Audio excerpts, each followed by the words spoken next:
Also, why is Brett wearing his Skip Bayless outfit? Jeez. And with that, welcome in to the Three and Out podcast. I'm your host, Ben Pope, alongside Brett Shavs and Mike Cicchetti. I guess it must be Friday because I don't lose in these shoes. Skip is on the bottom half of me, right over here, Brett Shavs, with Mike Cicchetti in a new location. I don't know if he's in his living room or whatever, dog, but I like Kitchen. it very much. Oh, kitchen. Very nice, very I'm kind of nice. looking like Michael Jackson with this light on me right now, but Hey, is that can't be a bad thing? you know, the children would disagree. Oh, Oh my right. goodness. All right. Well, we had yet another interesting week of football. Um, I guess week 5 has come and gone, and we have some storylines to talk about. And I don't know why I'm starting with this one, but we are. Hey, we're talking about the Broncos again. Oh, we're all so excited for that. No one Yeah, ever. yeah. You know how all the Thursday night games are usually like atrocious and everything? This was one preseason that I circled. Colts Broncos. We had talked about it a little bit last week as kind of a prove it game for both these squads. Well, they both proved something that they are both really bad at playing offense in the NFL. A really ugly game, to be honest with you, watching a 12-9 final in overtime for the Colts, taking the victory. Russell Wilson bringing it down to the last drive, missing a key fourth down conversion, looking in the direction of Cortland Sutton instead of KJ Hamler. We'll say that Richard Sherman was not a big fan of that in the post game, comparing that to the Super Bowl, which was so great to see. I love Richard Sherman.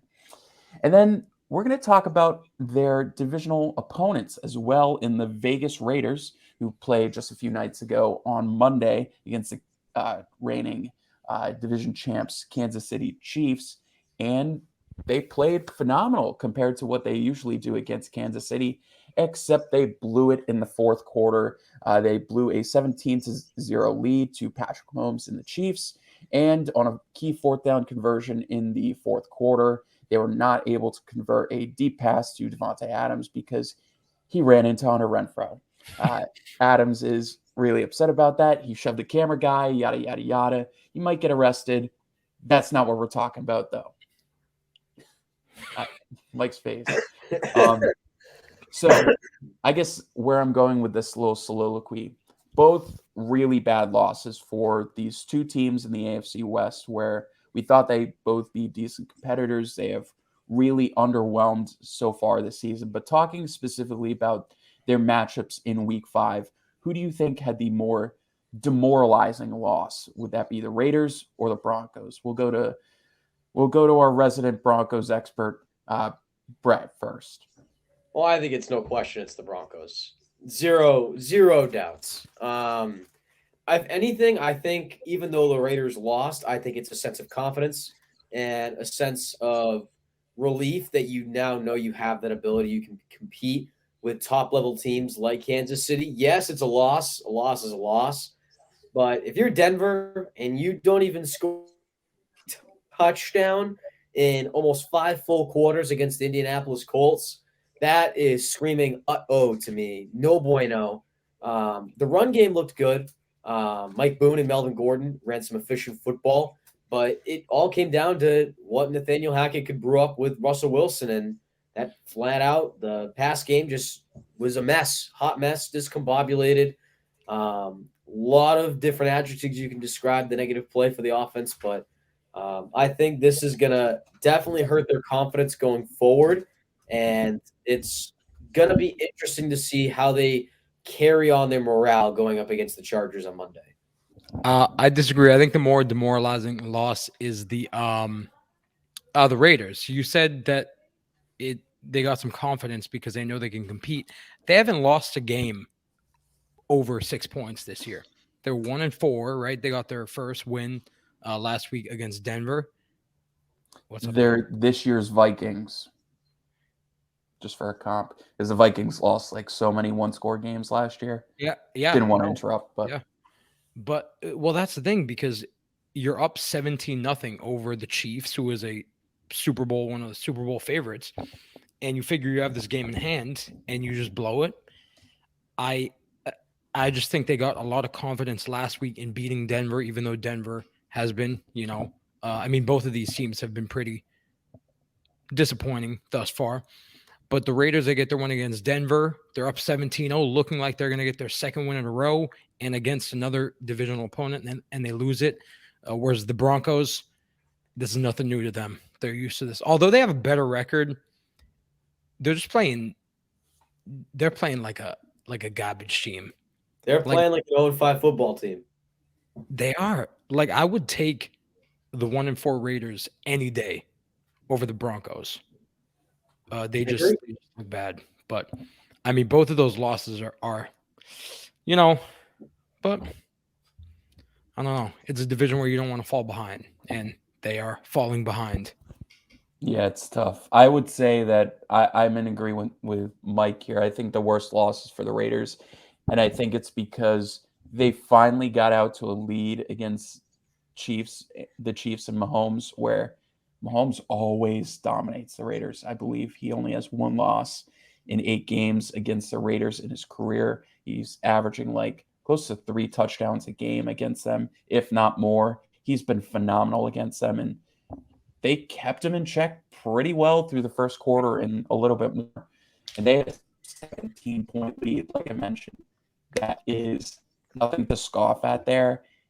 And they blew it. And they had, honestly, a really good opportunity to take the lead once again. There was a decision by Josh McDaniels to go for 2 points to try and take the lead instead of tying the game. That ended up losing them the game. And then the fourth and 1 that they tried passing on, which Hunter Renfrow ran into Devontae Adams. I couldn't even tell you if Adams was going to catch that ball just because Carr was thrown off his back foot. I know he did it twice previously during the night, but I don't know if lightning strikes 3 times there for Adams and Carr. But yeah, I think for the Raiders moving down to 1-4, it makes their chances of making the playoffs almost impossible, just to be blatantly honest, where I do think the Broncos, even though it was a really ugly game to watch and it was just really bad football, I don't think we'll see a game worse from Russell Wilson this season. And I think it's just going up from here, even though it was something bad to see you saw after the game.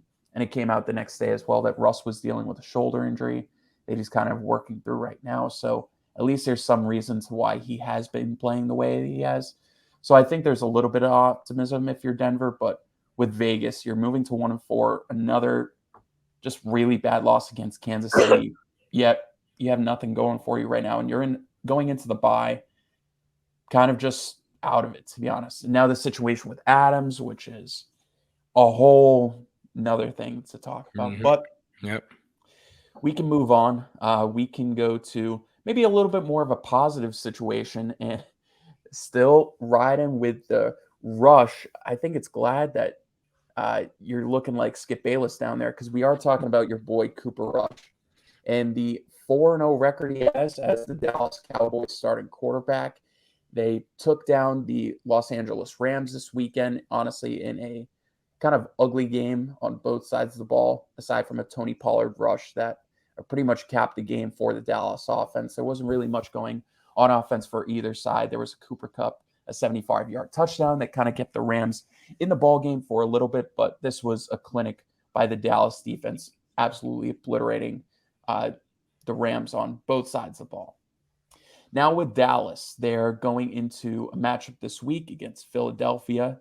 There is consideration that Dak Prescott could be starting, but it looks like Cooper Rush will probably be getting the start. There's no clarification thus far, but I would assume that they're leaning towards Rush.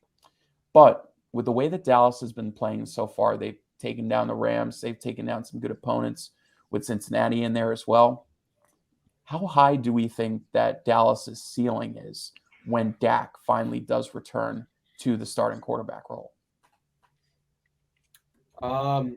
When you look at it as a perspective, I think it's realistically about the same. I think with the ability of having Cooper Rush in there, it sort of allows you to run the ball more efficiently and to use Elliott and Pollard in a more workload and bullish way. When you have Dak Prescott in there, you're sort of opening the playbook and seeing what your receivers have. Now that everybody's fully healthy, it could be a little bit different than what we saw week 1 against the Tampa Bay Buccaneers. But I think with Cooper Rush in the offense, you're seeing a lot more of the run game, a lot more of efficient and positive yardage. And I think if you use either quarterback, I think your ceiling's about the same. But I think it's all about riding the hot hand right now. And I think right now you have to go with Cooper Rush. They actually announced it this morning that Cooper Rush is going to start against Philadelphia. And Dak Prescott was going to sit down another week. But yeah, I think it's just all about riding the hot hand. And I think your quarterback is going to give you one of, if not the same ceiling. I believe that Dak Prescott is kind of getting insulted. I think that people forget how good that Dak Prescott can be. And when he comes back, like you said, the playbook opens up. I just think the offense explodes. I like the point you made, though, with the efficient run game with Cooper Rush in, because the stats he's putting up isn't anything impressive. He's just doing what he needs to do. Kind of reminds me of Jimmy G-esque in that game manager way, where he doesn't do a ton, but they're winning games. So, but when Dak Prescott is healthy, he will start for them. They're not gonna sit him to play Cooper Rush. And how high is their ceiling? The way their defense is playing, I think they're a Super Bowl contender. No, that's where we stop. Let me break it down for you, right? Okay. I'm gonna break down the NFC for you real quick. Okay. The teams I trust in the NFC: 49ers, end of list. Right?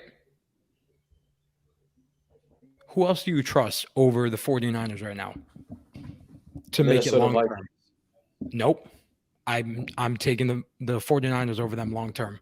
Who else are you taking long term? I trust the 49ers, the Minnesota Vikings. That's all I trust. And that's my point.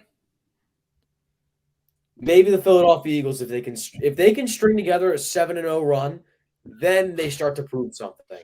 I still think there's some cap, for the lack of a better term, going around with Philly, but I only trust the Vikings and the 49ers right now.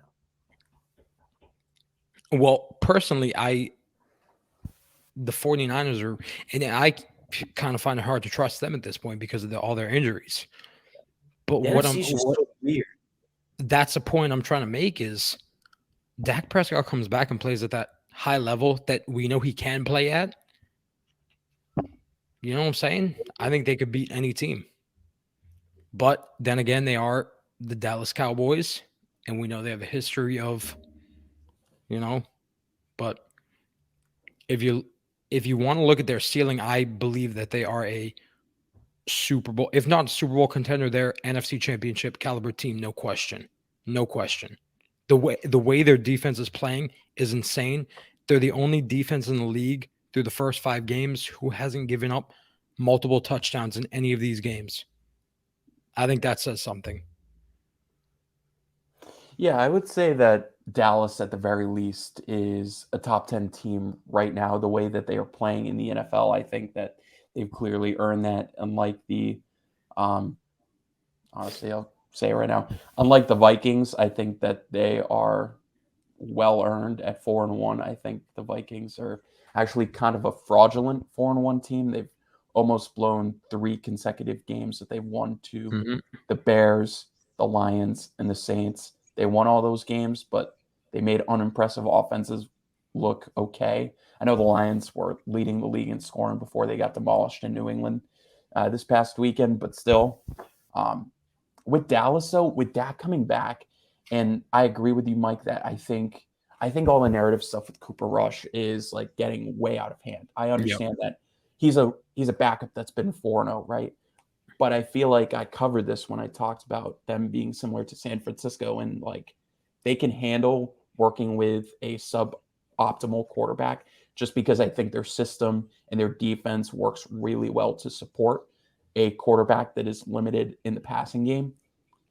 But with Dak coming back, I get where you're coming from. I think that the Niners are one of the favorites, I would say, in the NFC right now. Personally, myself, I know they haven't looked great thus far this season, but I would still have the Bucs in a conversation where I still think they are one of the teams to beat in the NFC. But I think you guys covered it with the Eagles, with the 49ers, and then I think the Cowboys are right there as well. I think those four teams, even though they've all had their issues at some point this season, maybe with the exception of Philadelphia, I think I group with the Tampa, San Francisco, and Dallas. I kind of group those three teams together where once they start, and this kind of sounds weird because I'm grouping Tom Brady with Jimmy Garoppolo and Dak / Cooper Rush, but once their quarterbacks start playing like a little bit better and you have solidification with Dak back in Dallas, I think those three teams are pretty solid to be NFC championship level teams, if not Super Bowl contenders, just because of the level of play in the NFC, which has been hot garbage, to be honest with you. They have been unimpressive to me. But yeah, Dallas has been really impressive. Talking about impressive, it pains me, but I'm happy to say it either way. Even Mike McDaniel can't cool down the hand of Zach Wilson and the New York Jets, the New Jersey Jets. Oh, yeah. A 40 burger over a really solid defense in Miami, albeit they were starting Skylar Thompson, who? Okay. Starting Skylar Thompson this past week. Shout out to Mike McDaniel keeping it a one-score game into the fourth quarter, but still, Zach Wilson balled. The run game balled. The cornerback room at DJ Reed and Sauce, they have been balling. And then another AFC East team that I want to shout out here for balling this past weekend. Hey, Zappy, man. The New England Patriots shutting out the Detroit Lions, the fun Detroit Lions without DeAndre Swift, but they've still been balling. They had Amon-Ra St. Brown back. Completely shut them down with the Pat Patriot logo on the center of the field this past weekend. People loved that, loved the uniforms, loved how they played. You saw big Ramondre Stevenson have a career game with over 150, 160 rushing yards. Zappy threw another touchdown. The defense was absolutely phenomenal with a touchdown return by Kyle Duggar. Jack Jones continues to ball. So I want to take a look at these two teams who have been kind of slipping under the radar just because they haven't been performing to the level of the king of the East in Buffalo and the unfortunate fallen son in the Miami Dolphins. But just in comparison to each other, who do you think has been the more, I guess, which AFC East riser is the team that you have more confidence in going the rest of the season? Is it the Patriots or is it the Jets? I'll start off with Mike. Oh, God. I think this is really tough. And here's my... No, it ain't. It's easy. Well, this is my reasoning. Well, I have my answer. But here's my thing, right? I believe that the Jets, they have a much higher ceiling, depth-wise and on paper-wise compared to the Patriots. But the Patriots, I believe they have a higher floor, just in the sense that they play safe. Zappy's been Mac Jones last year because he's been playing better than Mac this year. But even Mac, he's a safe quarterback. He doesn't make a lot of stupid decisions with the ball, and you know that defense is well coached. Who I have more confidence in though. Are you a risk taker, Mike? That's pretty much what you're telling us right now. Well, I got to stick with the guys who I had confidence in before the season. That's the Jets. Jets. I said before this season, I was cautiously optimistic about the Jets. I think I had them around 7. I think I had them at 7 wins. A lot of young talent on their team, but I said if that young talent can play up to the level, the sky's the limit for them. And that young talent is really doing their job. I forget which NFL writer. I'm blanking on his name. I forget who it was, but he made an article of the top 25 rookies in the first month, and 4 of the Jets rookies made the top 10, which says something. You have Gary offensively, Sauce, Jermaine Johnson, and then offensive rookie of the year odds guy, Brees Hall, who had a game for himself this past week. And Zach Wilson, exactly how I thought he would be, especially in first game back against Pittsburgh, the fourth quarter, he looked incredible. In this game, he was balling. So I'm going to Jets, man. Oh, I said this one was easy. Jets, Jets. It's a clean sweep. PFF put this out this past week. The Jets are second in total yards per game per reception. They're actually, I think it was either 15 or 15.3 like yards per reception. Like it's absurd. Like the amount of total offense that not only Zach Wilson but Joe Flacco was able to create. Before Zach Wilson was able. Garbage time, Brett. You know it. Huh? That was in garbage time. Don't even. Oh, I know. Don't even bring up the man. I had to shout out footsteps, but anywho, Teddy Bridgewater. The Jets have been phenomenal offensively. This is a whole new system that we've never really seen in the last decade from the Jets, despite from that one anomaly year from Mark Sanchez. But I think this is going to be a team going forward where you're going to have to think of them as either an underdog or the favorite in a lot of these games. I think Robert Saleh's put them in a position where they have a system they can play consistently, and these players have confidence to go out every single day. I think with New England, they play safe, but sometimes that safety can get them in trouble and falling behind a little bit early, especially if Zappe's going to stay as the quarterback and Matt continues to have injury funnels. But I think the Jets are definitely somebody to watch out for, and I've got a ton of confidence in them going forward. Yeah, I honestly, maybe this is a surprise here, but if not for one factor, I probably would be going with the Patriots here. I think that Mac Jones coming back under center, and with the emergence of Ramondre Stevenson, I know Damian Harris is going to be out for a couple of weeks. You get Kobe Myers coming back, who, by the way, is honest to God, might be one of the most underrated receivers in the league. The importance he has to the Patriots receiving core, just with how awful Nelson Aguilar and inconsistencies of Devontae Parker and Kendrick Bourne. The importance of Myers has been unbelievable. The emergence of Jack Jones, the just impact that the Patriots defense has shown, losing a few pieces as well. But yeah, I'm going with the Jets because I was super impressed with their run game this past weekend. I know the story is Brees Hall and the kind of emergence that he had, close to 100 scrimmage yards on both sides of the ball. Had close to 3 touchdowns in this game. He was stopped at the one twice and almost got stopped a third time, but was ruled in for a touchdown late in the fourth quarter. But man, Michael Carter as well, just the efficiency that they've shown.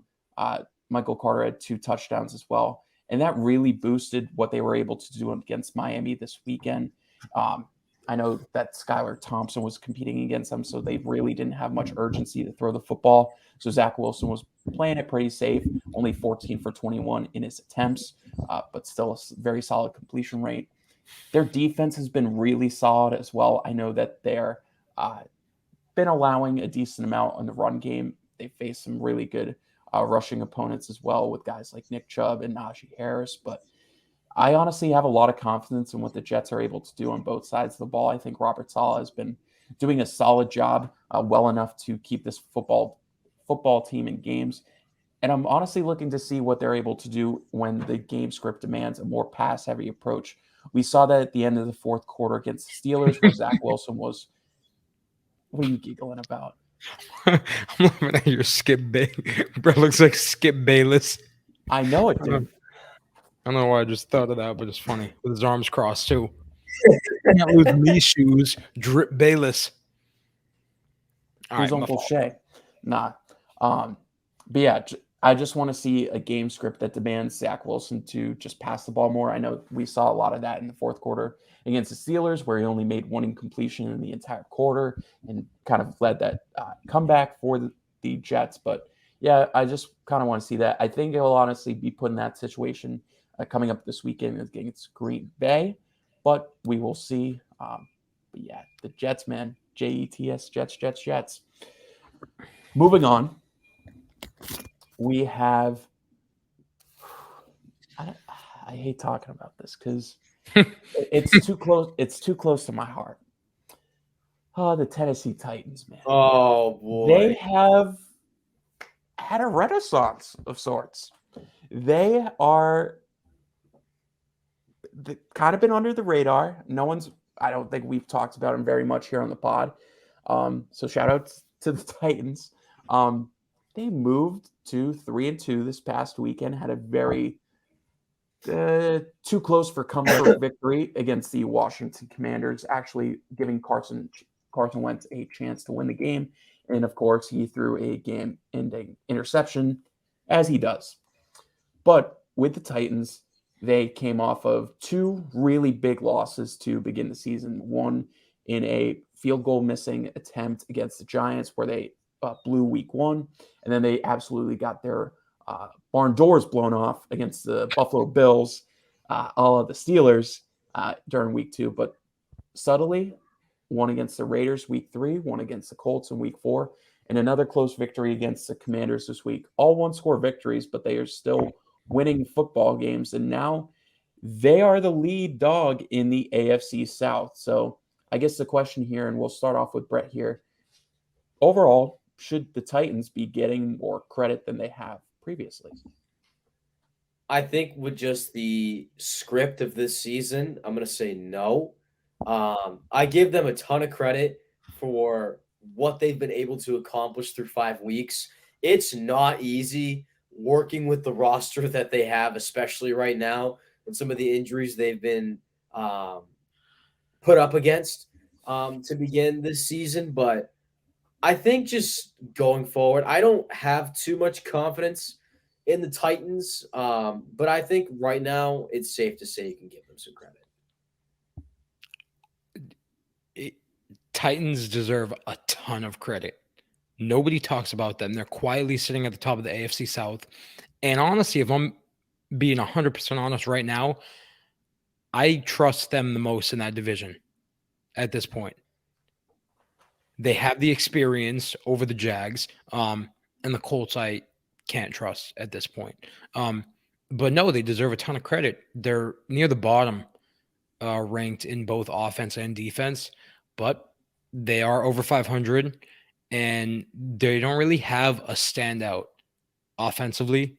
Derrick Henry averaging I know he's under 100 yards a game. Not sure exactly what he is averaging.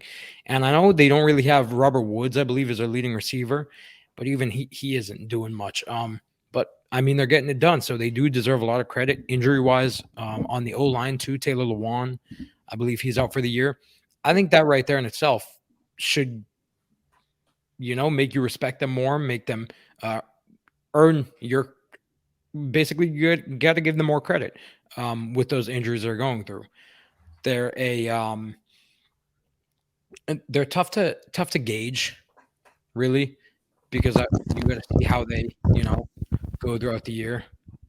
Ben's fiddling with the mic like Michael Jackson back in the day. I messed with my hand and I did knock both my headphones out. Go ahead. But no, I mean that's basically it. They deserve a ton of credit. We'll see if they can carry it through. But I mean they're winning football games tonight. That's what they know how to do. I've been saying this. I think their defense is underrated. I like their secondary. I love Christian Fulton, but yeah, Jeffrey Simmons, he's a dog on the D line. So yeah, I mean, give them their props. You got to. Yeah, I mean, I was super harsh on Tennessee. I thought they'd be one of more disappointing teams, well, especially dropping from the number one seed. So I think they have been a little bit disappointing, even though they've put up a 3-2 record. But I will give them credit for sure. And I think I want to give credit to three guys particularly, and I don't think it's too difficult to find out who that is. That's definitely the head coach in Mike Vrabel. Mike Vrabel is probably the biggest reason that they are in the position that they are. He is still one of the best head coaches in the NFL. I understand that he doesn't have probably the flashy nature that a bunch of the newer head coaches have, a la Sean McVay or even my boy Mike McDaniel. But I think he's got I don't want to say it, but I will, a Belichickian style to the way that he works on a football game. Whereas I think that he grinds out games more so. He's not looking to embarrass the opponent, but he knows how to take advantage of the mistakes that are given to him. I think he is a very smart head coach, and he's pretty much taken every opportunity that he's been able to this season on both sides of the ball. Derrick Henry is the second guy. Derrick Henry has kind of had a resurgence these past couple weeks. He's had, I believe, a touchdown in 4 consecutive games now. 3 of those 4, he got over 100 rushing yards. So he's been really good. He had 2 touchdowns this past week against the Commanders. He's been getting into the receiving game now, which is so huge because, like you mentioned, only Robert Woods in the receiving room that's been consistent. Treylon Burks just got put on the IR. So you've got Nick Westbrook-Akina. You've got the rookie in, oh my goodness. Oh, dang. What is his name? White guy. No, Phillips. it's not Alec Pierce. Yeah, it's Kyle Phillips. Sorry. Is his name Cameron Smith? I feel like his first name's Cameron. No, it's Kyle Phillips. Mike had it. Oh. I keep thinking of Alec Pierce because he was on the NFC waiver wires everywhere. But regardless, Derrick Henry's been phenomenal. He's kind of gotten his form back, and him being involved in the receiving game, along with Dontrell Hilliard being a decent option for my third guy, who is Ryan Tannehill. I think Ryan Tannehill deserves some respect. And I know he hasn't been great this season. He's like 22nd in QBR on the season. He's been fine. But I'll say this, and tell me if you disagree here. But between him, Trevor Lawrence, and Matt Ryan, I think he's got the best chance of not losing you a football game in the regards of Trevor Lawrence in the past 2 weeks has, I think, like 7 turnovers. Matt Ryan has been awful with interceptions this year. Ryan Tannehill is not going to do that to you when you've got the ball in the red zone. He's not going to be throwing a game-ending pick. I get it. He did it against the Bengals. I get it. He did that to end their season last year. 3 of them. Well, the ball went off Westbrook-Akeen's hands, but we won't talk about that because dog on Ryan Tannehill. But honestly, like, he's been keeping them in ball games. I honestly trust him to not pull a Carson Wentz and turn the ball over when the game desires you to score most. So, yeah, I don't think. Yeah, that's not ridiculous to say because he's in that Kirk Cousins, Mac Jones, Jimmy G, Derek Carr is kind of like the height of it. That game manager mold. See, it hurts me because I know if he had AJ still, he wouldn't be in that mold. But it's fine. I'll take it. Well, if you gotta take the good with the bad because if AJ was still there, we wouldn't have AJ in Philly. Well, I'm crying on the inside because we wouldn't have Jalen. We wouldn't have Jalen Hurts on pace for 14 passing touchdowns on the season. Oh yeah, the MVP. The MVP. We'll get into that later. But yeah, I just want to give flowers to Ryan Tannehill because he deserves it. Yeah, they've been solid. And they've won their last 3, right? Didn't they start 0-2? Correct. They won 3 in a row. And talking about giving your flowers to someone, about the New York Giants. They went they went across the seas against my boy Aaron Rodgers and the Green Bay Packers. They beat them in a comeback victory in the 4th quarter. I think just a really, really weird game for Aaron Rodgers. Starts out like 17-3 lead, very similar to what we talked about with the Raiders and the Chiefs. And then just absolutely nothing on offense in the second half of the game for the Packers. Only put up 2 points because of the given safety that the Giants gave them, just so they wouldn't be able to get into field goal range at the end of the game. had a opportunity to take the lead once again, and they were on like the 4 or 5 yard line.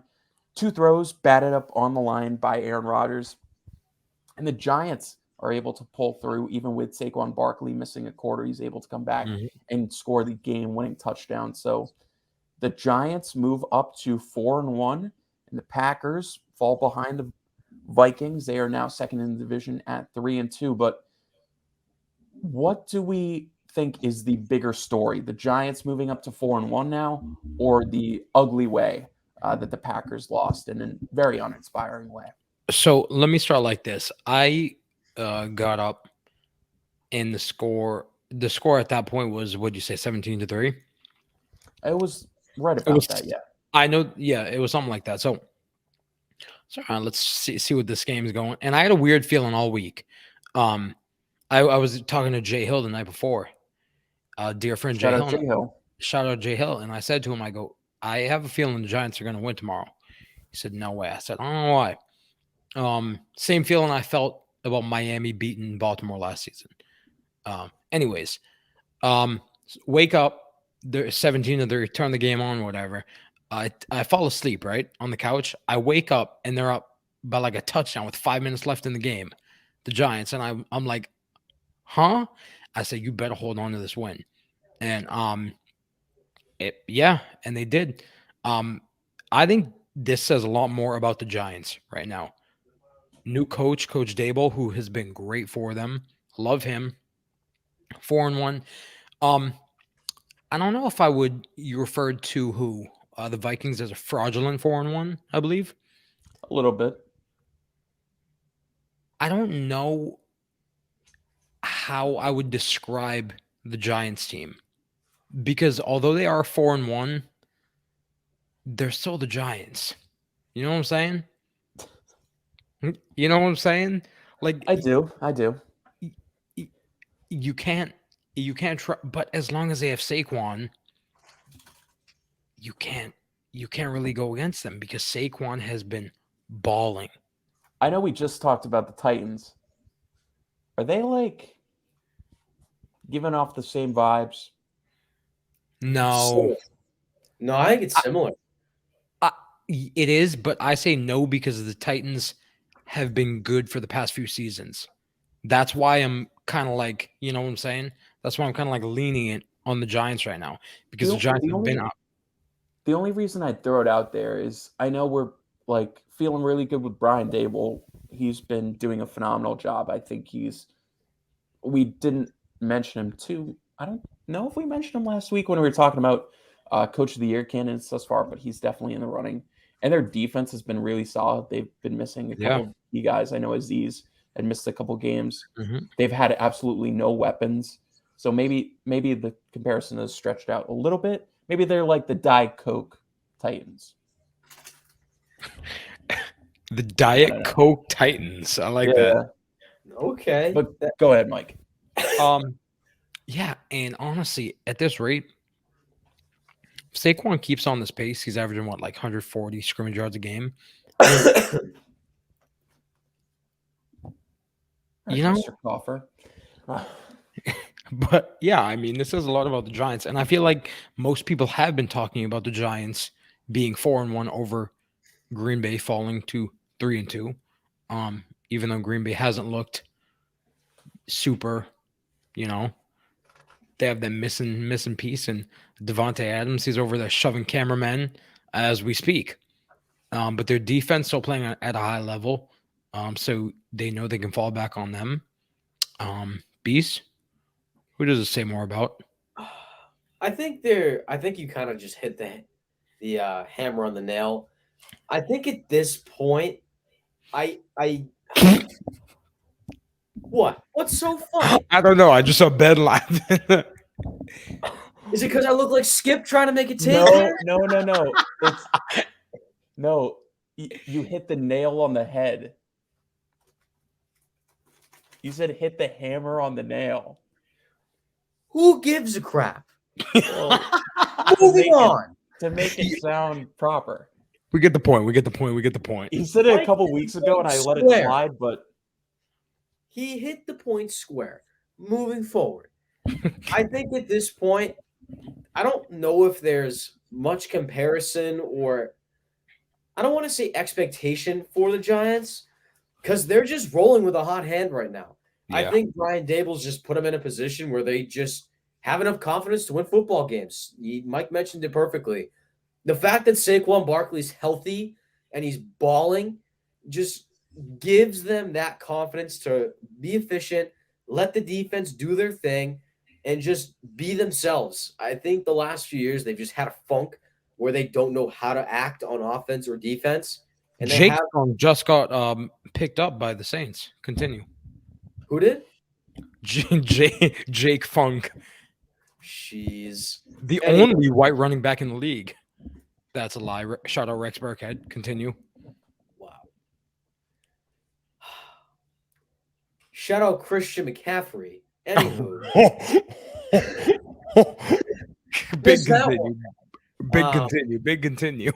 anyway, I just think the Giants are just in a confident position right now, and I think this Packers win is definitely going to say a lot about who they are as a football team. And if they're able to string together maybe a couple more wins in this division, I think they put themselves in a position to be a wild card team in the playoffs. It's going to take a lot more to prove to get to that point, but I think they're on the right track to do so. Oh, they make the playoffs. Saquon's MVP. Well, maybe not. I think I wouldn't say yes and I wouldn't say no. I think it's a possibility. I think he'd be deserving of votes. I think he deserves votes already as Offensive Player of the Year. Oh, he is. Yeah, no Gava. He is clear. Oh boy, clear. Oh boy. The only one that comes close is Jacoby. Come on. I'm kidding. I'm kidding. We love that. For me, I think it's the Packers' loss that stands out to me more. Green Bay barely rushed the football this weekend, which is egregious to say the least. I thought this was going to be a run-heavy game. You saw 19 carries combined between Aaron Jones and A.J. Dillon. A.J. Dillon basically was not on the field. He was on the field like 20, 30% of the time. That should not be happening when he's arguably your second-best playmaker behind Aaron Jones, who also got very little run. So I almost said Matt Patricia. You maybe coaching like Matt Patricia this weekend, dog. Matt LaFleur talked about that he was kind of giving the ball to Aaron Rodgers just to try and pass the game as much as often. He felt like that was game flow. But then he literally corrected himself like either yesterday or this morning saying, oh, yeah, we need to run the football like way more. So I don't know what the coaching decisions there were to lean into the pass this past weekend because it seemed like a good description of it was that Aaron Rodgers was trying to play hero ball when he was already ahead in the game. The Giants literally had no weapons aside from Saquon, and you let them come back and make them look like a more competent offense, and you guys did. I know the Devontae Adams thing is getting too bent out of proportion. If you're Aaron Rodgers and you are truly like one of the best quarterbacks in the league, which I thought you were, and I probably still think you are, but I'm losing hope right now, you should be able to ball with whoever you've got. Like, literally, I understand that Mahomes still has Kelsey and everything, and we saw that he literally only looked at him in the red zone, but he's been able to make it work with guys like MVS and Juju and Clyde Edwards-Helaire. Like, you are one of the best quarterbacks that we've ever seen, talent-wise, and maybe just in general. You should be able to make it work regardless, and the fact that you are losing your football team games is just egregious. I know that the Packers defense also underwhelmed this weekend, and I'm not going to let them go under the bus, but I think the focus should be on Rodgers and just how honestly disappointing he has been, even though the counting numbers aren't that bad for him. Just I need to see more from this guy. And the Packers, man, I thought they were going to be one of the best teams in the NFC. They're barely looking like they can get a playoff spot right now, if so. But we will go from one negative piece with the Packers to, I guess, some positive news. I depends on what you're feeling down there in Houday land in Carolina. Matt Rule has been fired from. I don't know why I said Houday. I was just gonna say. Keep pounding. Oh, keep pounding. Sorry. keep pounding sand, dog, at the rate they're going. All right. So from one negative story with the Packers to, I guess, a positive one. Carolina fans, you can finally rejoice. The Panthers have let go of head coach Matt Rule out of he got a 7-year contract. My God. But yeah, they finally let go of coach Matt Rule, who is very much underwhelmed in his 2+ seasons with Carolina. They are looking to move on. And also coming off their game this past weekend against the Niners, where they got absolutely demolished, Baker Mayfield said he hurt his ankle a tiny bit and now is considering going on IR. Man, how the mighty have fallen, aka the mighty that won one playoff game and thought they were the best. But with the Carolina Panthers, they are in honestly a very interesting situation right now. They're going to be having a interim coach. It looks like PJ Walker is going to be getting a couple starts at the very least in the coming games. Post Matt Rule, post the firing here, what should Carolina's next step be? Is it evaluating their talent? Is it trying to make a fire sale? What do we think? I think it's nothing. I think you stick with what you have right now and see what you got. I don't think Carolina's in a position right now where you need to fire sale.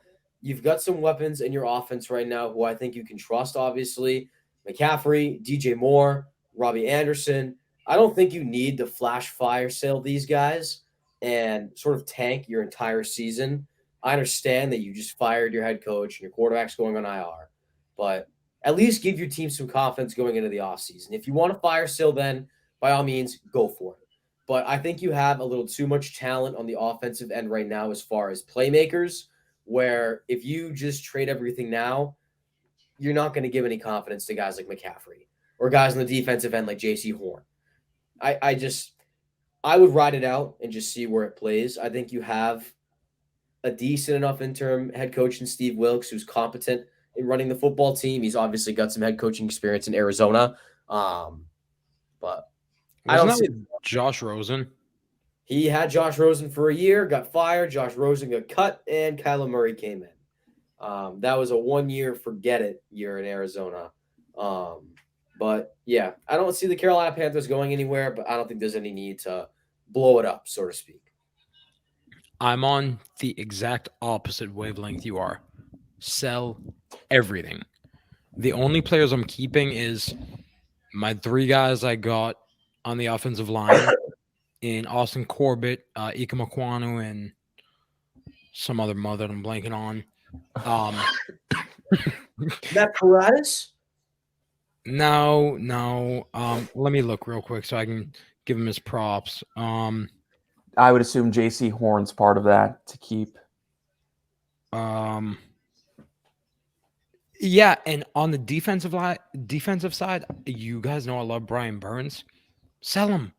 The only one I'm keeping defensively is J.C. Horn. I'm keeping my O-line, and I'm keeping J.C. Horn. Everyone else is up for sale. Want to know why? Here's my reason why.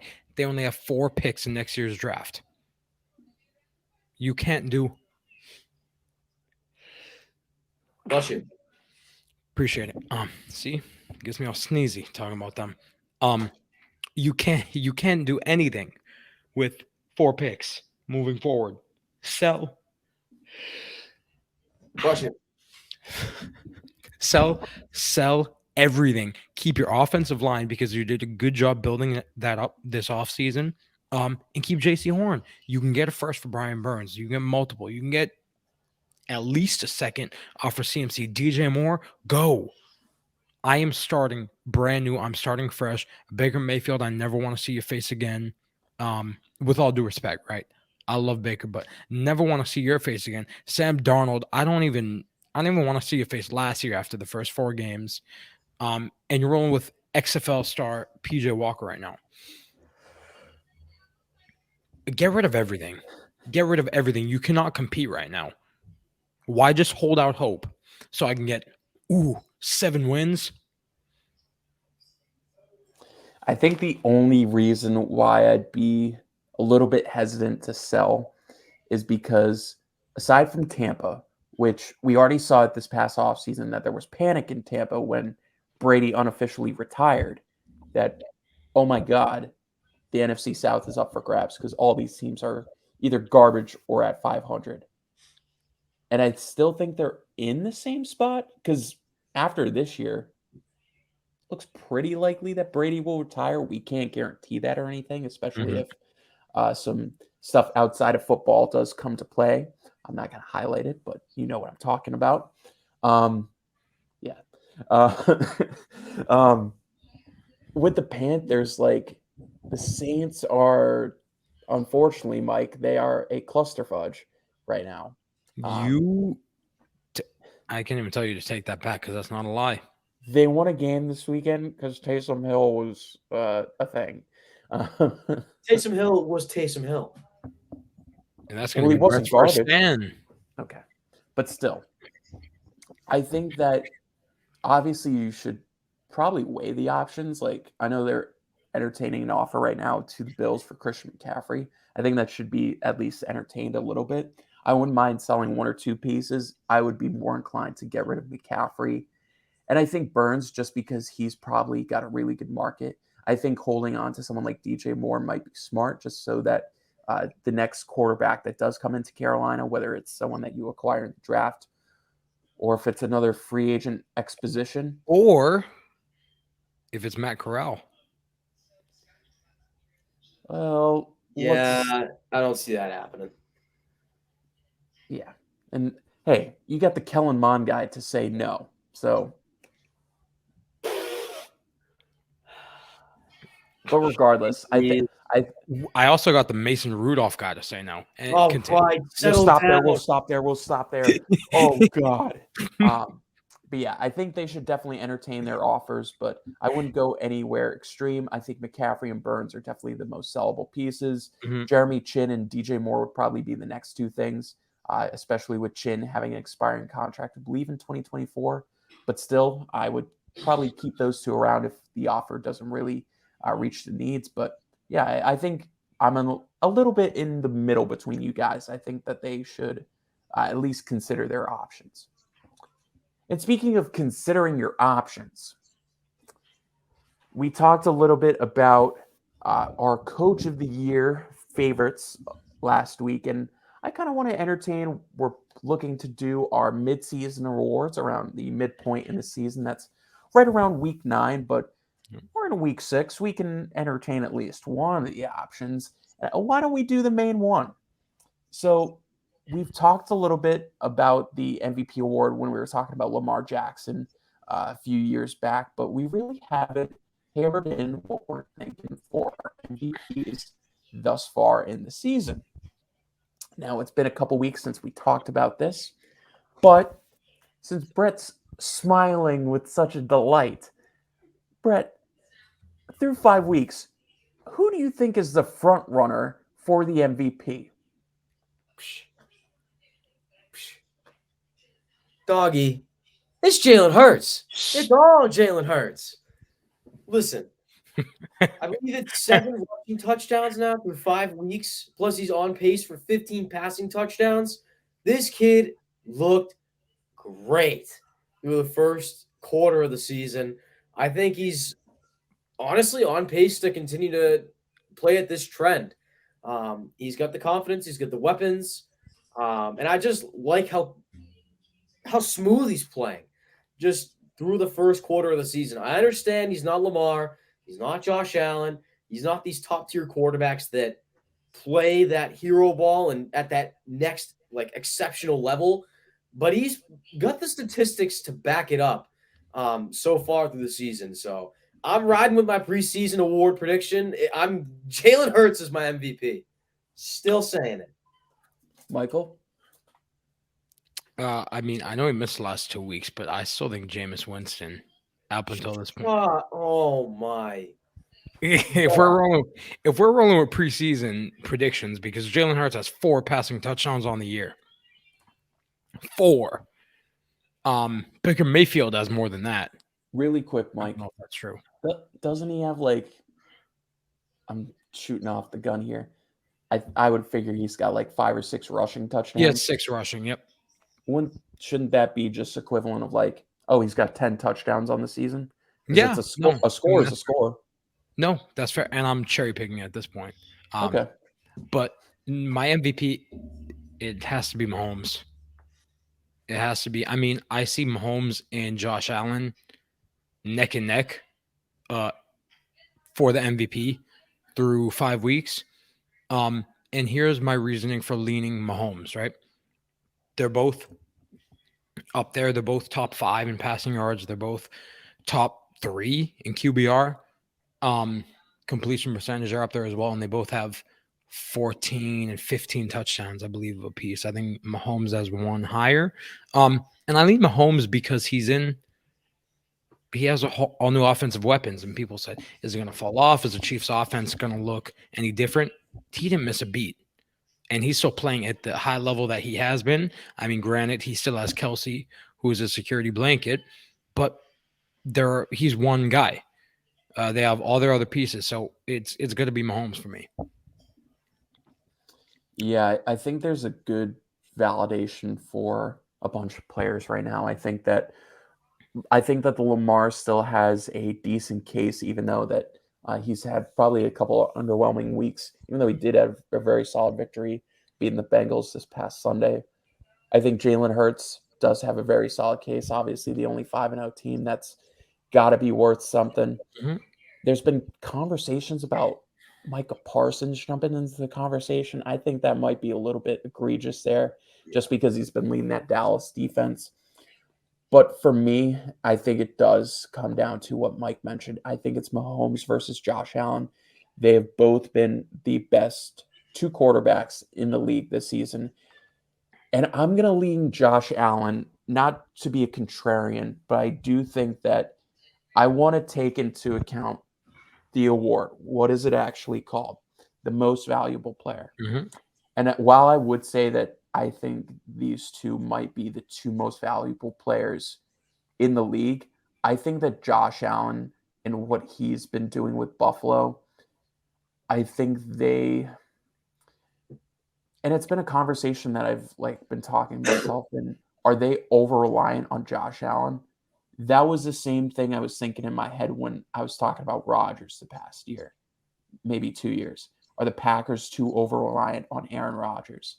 And the fact that I'm thinking that, I think the pass rush for Buffalo has been very solid, but their defense is abolished with a bunch of injuries right now. So they're basically working on their offense, basically carrying them through games right now, along with the pass rush, which again has been solid. Where I think the Chiefs, I think their defense has improved. Their pass defense has honestly been pretty rough to begin the season, but I think that Mahomes has gotten really good support. I think both guys have absolutely no run game. No offense, Clyde. Even though he has a billion touchdowns, they're all kind of gimmick ones on the 1-yard line. I think it's a very close competition, but I think just in the value that he presents to his team, I think Josh Allen gets him just by a little bit, because I think the Bills have been kind of over-reliant on Josh Allen, where I don't think the Chiefs have reached that level with Mahomes, if you get what I'm saying here. Yeah, and a point I would make for him too is he's their leading rusher, right? 2, like you mentioned, they have no run game, and Devin Singletary, so another rusher not named Josh Allen, got their first rushing touchdown in Week 5 for Buffalo. Which just shows how valuable he is, not only passing the ball but also rushing. I know you mentioned the other names like Hurts and Lamar still. At this point, the only 2 players I can make a case for are Allen and Mahomes. I don't really see anyone, being able to beat out in an argument what they're doing for their teams right now. And just to put a cherry on top of this conversation here, just because we'll probably get into game of the week right after this. So I do a personal power rankings after every week, just so I'm making sure I'm staying sharp, watching all the games and everything. My top 4 teams right now are not in this order, but I'll put them in order right now, I guess. The Bills, the Chiefs, the Eagles, and the Ravens. Notice how I mentioned the 4 teams with the quarterbacks that I just mentioned for the MVP race. Mm-hmm. Got to be some correlation here where I think the quarterbacks, I know we talked about this a little bit last year about the NFL kind of turning into a quarterbacks league. And you look at the AFC, and I think that's especially present. Do we think that's like becoming more of a thing in the NFL, that it is truly becoming a quarterbacks league? Or do we think that's something that's just been, I don't know, over exaggerated just because we've got such great talent at the quarterback position, especially youth wise? I think the NFL's been definitely fortunate with a lot of the quarterback talent we've seen in recent years. And I honestly agree with that point. I think a lot of times when you talk about the talent level and the expectations for a team each year, the first thing that's always brought up is the quarterback. When you think of the Chiefs, first thing that comes to mind, Patrick Mahomes. The Bills, Josh Allen. Talk about the Eagles, Jalen Hurts. Talk about the Ravens, it's always Lamar. You never talk about, here's the Buffalo Bills in the playoffs this year. Their defense is their leading star. No, it's always the quarterback first. And I think it's become a league where that sheriff is going to be the thing that people are going to build around most. And I think it's going to be the highlight for every squad to base their system around. So I definitely, just going back briefly to your points, I see the case between Allen and Mahomes at this point in time. And I honestly think that's the most realistic at this point. But who knows? Yeah, I agree with what you said, Brett, on that. I think it's always been kind of a quarterback league, but just the talent, like you mentioned, of these quarterbacks that have been coming in the past few, even 5 years, right? I think the rushing game added to the passing puts a big, thing on, because Lamar isn't an MVP without the rushing numbers, right? And just having that implemented into a quarterback's game is so huge, where back even 15, 20 years ago wasn't, well, maybe a little further than that. But it wasn't really a thing, a rushing quarterback, when now it's kind of like, is he mobile? Can he run? I think also what goes into it is the versatility of, and the evolution too, of the playbook and offensive play calling, and how creative offensive minds are now compared to, 20, 30 years ago in the game. Yeah, it's valid. It's just something I wanted to throw out there. I think you guys covered it pretty well. And we can now kind of move on. We're out of our bulk session here, and we can move on to our games of the week, where we pick our favorite games or games to look out for. Circle on your TV guide and sorts for this week. So I'll kick it over to Mike first with his game of the week here in week 6. My game of the week is the biggest one, 425 matchup between the Bills and the Chiefs, who we just mentioned there are two quarterbacks. I believe it's being played at Arrowhead, and this is the first time in his career that Pat Mahomes is a home underdog, which is interesting. I'm not really sure what the line is, but yeah, I mean, it's going to be a dogfight. Buffalo has I think they're the second ranked defense right now, and Kansas City is, I think, just outside top 10. There's a chance they could get Trent McDuffie back, which would be huge going against Buffalo. Tre'Davious White returned to practice this week, but probably unlikely to play after he suffered a ACL or Achilles. I forget which one it was last year. And then offensively, these quarterbacks, like we just mentioned, top 2 in MVP for me. Yeah, I mean, I think this is going to be a great game. You know what both these teams can do. Yeah, looking forward to that one, huh? Quick follow-up for you, Mike. So it is a +3. It's a field goal favorite for the Bills. Okay. Do you think that whoever wins this game takes the lead for you in the MVP race, or does it not matter? I think that's kind of, I don't know. I think it all depends on like circumstances. Gotcha. You know, like if like Buffalo, they have clearly the better defense. And if Buffalo wins, maybe Mahomes has more numbers, but Buffalo's defense got a big stop.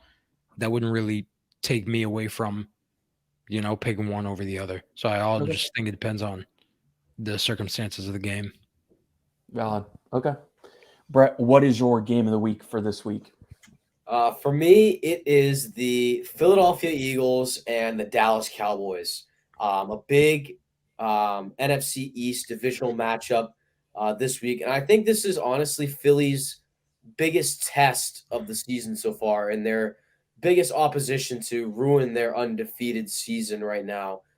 We talked about it earlier. The level of play that the Cowboys are playing at right now shouldn't be taken lightly. And I think this is going to honestly test Jalen Hurts' ability to lead his team to victory. Obviously, that pass rush for Dallas is something not to mess with. DeMarcus Lawrence and Micah Parsons both balled out last week against the Rams and put some serious trouble on Matt Stafford. So it's going to be an exciting one to watch. I think you're going to see a lot of run-heavy offense between both sides, and it's going to come down to which leadership can lead for the longest period of time. So I'm excited for it.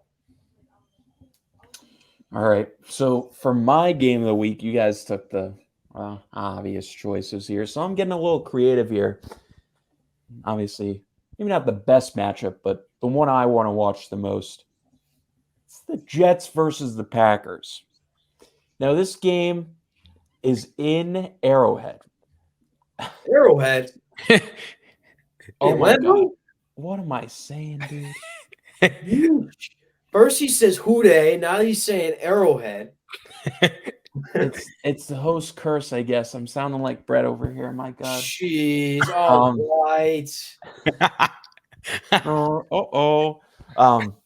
So yeah, it is in Lambeau. The Jets are going to Green Bay, and this is a matchup of hero versus I guess sidekick, because Zach Wilson has gone on record multiple times saying that Aaron Rodgers is his idol. He is kind of the player that he's modeled his game after, and he really looks up to Aaron as a player. So this is kind of the student versus the master here, seeing if Zach Wilson can take down Aaron Rodgers. And the way that the Packers have been playing, I wouldn't be surprised. I think that the secondary for the Jets have really been balling out as of recently, and I think that unless Green Bay is able to establish a run early, I think the Jets might be able to do it even better with Breece Hall and Michael Carter. So I think this will be a very interesting game to check out. It's in the 1 o'clock slot, I believe. So you can check that out pretty early. And yeah, I think it'll be pretty interesting to check out. You know what's a crazy thing, real quick? Correlation between mine and your game of the week.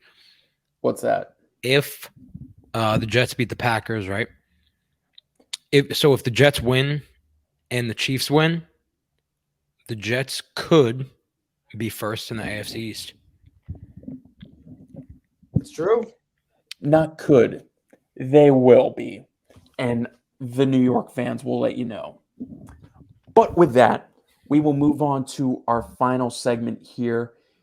And it is, of course, what we all look forward to, our stand session of the week.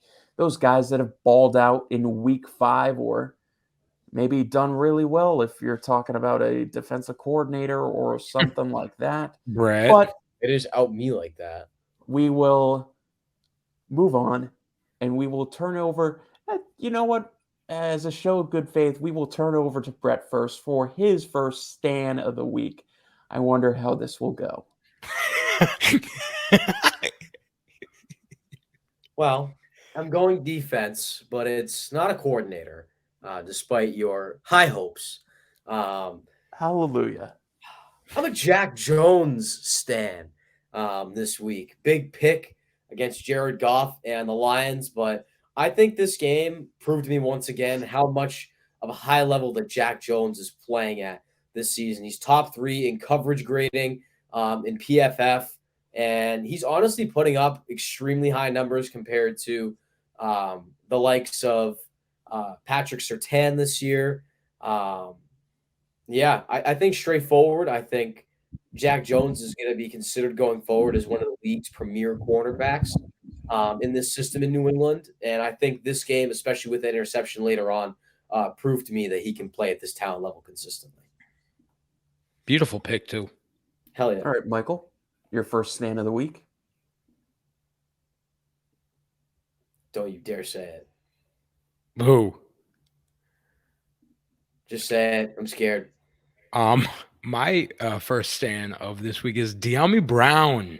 Hey, I like that pick. Oh, that's interesting.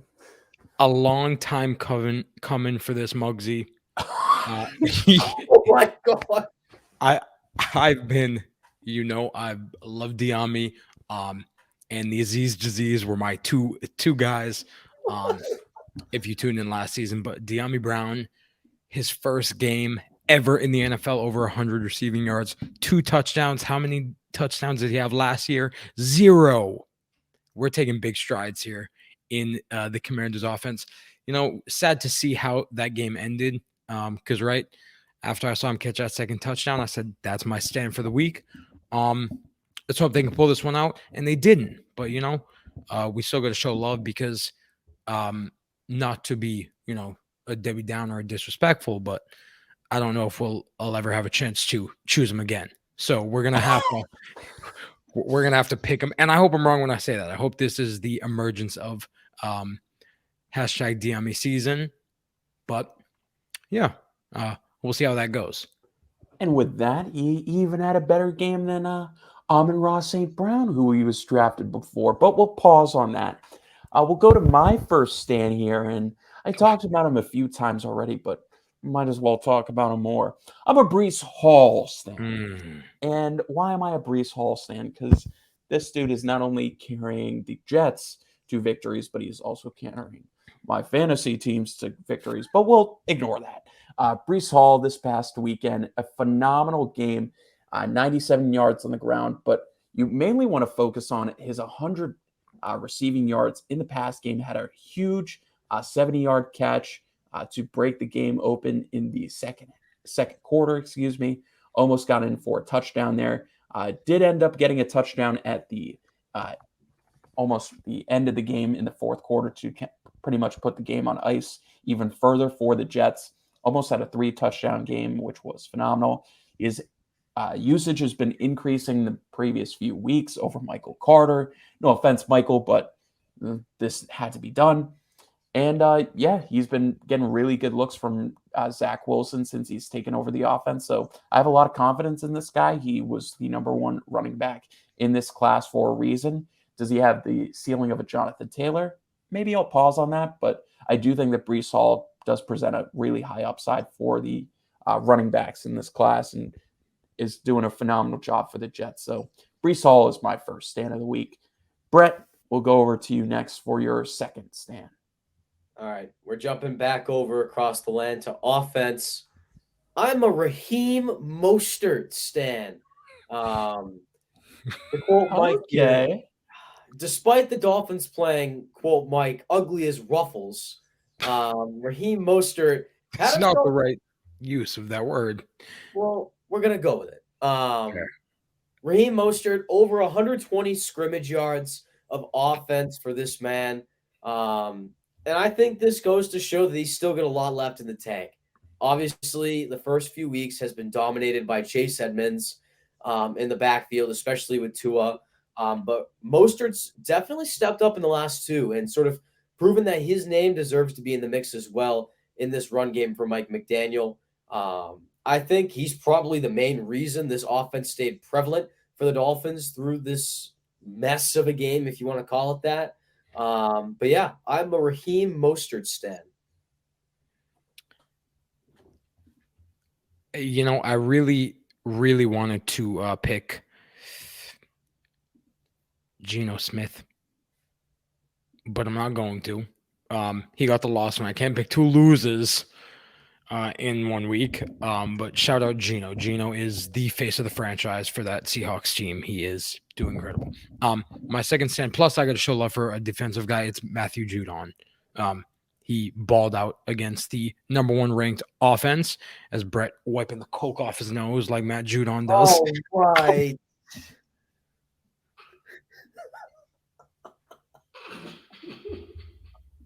Don't worry, we're talking about Coca-Cola. Right. The beverage. We'll continue. We'll pause on that one, right? So, two sacks. The strip sack also leading to the Kyle Duggar return for the touchdown. He is tied. I think it's a 4-way tie right now for league leading sacks at 6. It's him, Nick Bosa, Michael Parsons, and Max Crosby, I believe. So shout out to those guys. But Matthew Judon, he started off last year hot, then he kind of fizzled out. If he can keep on this pace for the Patriots defense this whole year, like Brett mentioned with the emergence of Jack Jones, I mean, yeah, they're looking impressive. Yeah, shout out Judon and shout out Geno Smith. I love you, Geno. I love you too, Gino. Despite contrary belief in the preseason. It's not contrary belief. That's your third favorite team. You got to show them love. Hey, that's how you wouldn't believe anyone if they told you that Geno Smith would be your best quarterback out of your 3 favorite teams. This Muggy is first place in passing yards, first place in passer rating, and he's top 3, I believe, in touchdowns thrown so far. He is definitely not leading league in passing yards. Let's take a peek. He's like top 10. He might be top 10. Top 10 and top 1 is a very different thing. Shout out also, like, neither of you mentioned Taysom Hill. I thought that would have been a Brett stand, but I thought it would have been a Mike stand. Why? Because he's the Saints. That's your team. Taysom Hill, dog. He tried to take famous Jameis Spot last year. What's the problem with that? Famous Jameis is MVP. Well, we'll pause on all that, and we'll talk about actually an actual stand. Ignore Taysom here.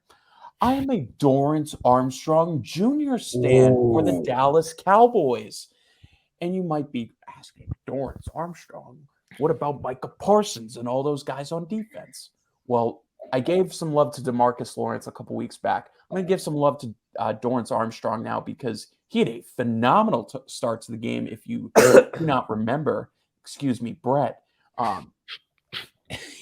just mute up when you're coughing, dude. In this game, literally just in the first quarter, he had a strip sack, he had a block punt, and he assisted the Cowboys in putting up a touchdown. Now, I know the Rams O-line has been getting exposed, but Dorrance Armstrong decided to expose them even further by not only exposing their O-line, but exposing their special teams as well. So shout out to the Rams punter.